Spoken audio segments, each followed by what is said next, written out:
Guys, I'm pretty wound up about Dick Cheney, and it doesn't take me much to get wound up about Dick Cheney, but he was on the Jon Stewart's Daily Show this week, and he absolutely savaged the Dick Cheney on his show. I mean, it was absolutely brilliant segment to open the show. I think it was on Monday or Tuesday night, where, you know, this guy has not answered a single question.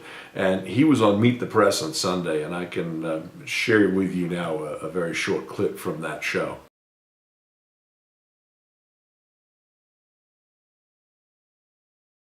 Truly astonishing that Chuck Todd, who is not normally somebody I have a lot of respect for, kept asking the same question over and over again. What constitutes torture in your mind? What constitutes torture in your mind? And he kept on coming back to, well, I consider torture to be the man who calls from the World Trade Center just before he dies and talks to his 4 kids to say goodbye. That's torture.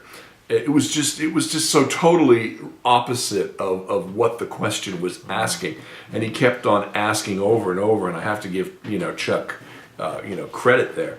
But what is it with these Bush apologists? Why do they keep doing this? I mean, well, let me give you a sort of kind of media spin on it. I mean, people like that, and all senior politicians are trained to answer the question that they want posed.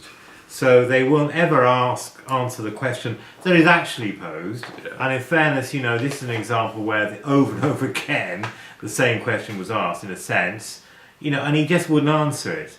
I mean, they will only ever answer questions in relation to what they think should be answered.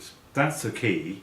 And you've seen it, for example, with Jeremy Paxman's famous interview with Michael Howard, when he asked the same question over and over and over again. I can't remember how many times it was, but he wouldn't answer.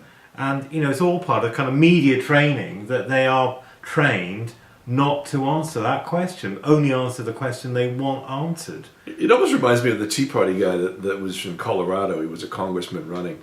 And, he just had like this one standard line. I'm sticking to my points. That's what I said. That's all I said. And that's the end.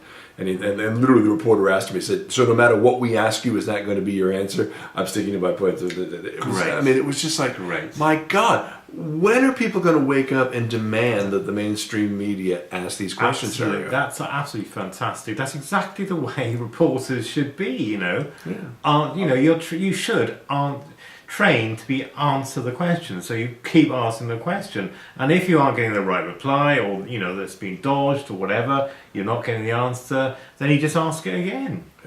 Yeah, I think that there's a fundamental thing with Dick Cheney, though, isn't there? I mean, I try not to sort of go into sort of black and white understandings of people of being good and evil, but I almost wish I believed there was a hell just so he could end up there. I mean, It's ironic with Cheney that he's actually a prisoner inside the United States. He's scared to go everywhere because he'll face war crimes charges. In the same way that Snowden is, is a prisoner in Russia in a sense. He can't go anywhere. And it's really interesting to me that Eric Garner, was killed for selling loose cigarettes, and none of these guys, none of these politicians who are Bush apologists are ever going to face a day of reckoning, I don't think. Well, the absolute brilliant line from the Stewart segment was at the end. He says, I'm going to do something here. I'm going to try to end this on a positive note. And he says, he puts up a picture of President George W. Bush, and he says, I want to thank you for not dying in office.